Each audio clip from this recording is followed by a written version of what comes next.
So you said that affinity is the key to all of our relationships. What is the DNA of affinity?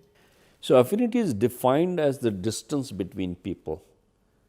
And the distance in terms of liking,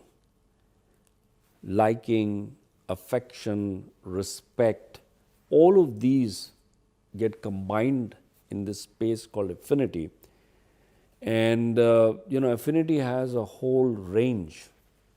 At the highest level is serenity, which we experience with our favorite relatives, for example. And then there's conservatism, and there's friendliness, and all of these. And then there seems to be a line. And then below the line are things like boredom, being fearful, apathy, so on and so forth.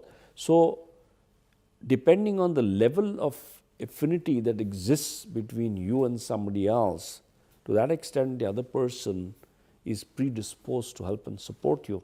Now I've seen, for example, at an airport where we had already missed the deadline for checking in, there was a person who comes and instead of building rapport with the counter staff, starts going into his command, booming voice, "Who's your boss? I want to see him." And instead of, saying, "Hey, brother, can you help me? I just really need to get onto this flight."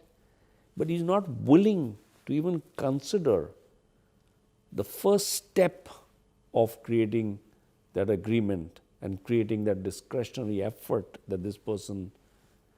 So all I had to do was wait for the drama to get over, and then this guy huffed and puffed and walked off.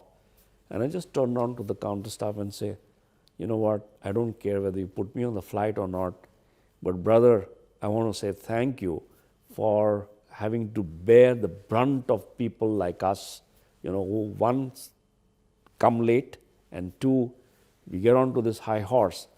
And this guy looks left and right. He said, "Okay, brother, give me your passport," and then I'm on that flight. Brilliant. Yeah, and it wasn't manipulative at all. I was just kind of coming, and he got me. He got my energy. He felt that I was coming from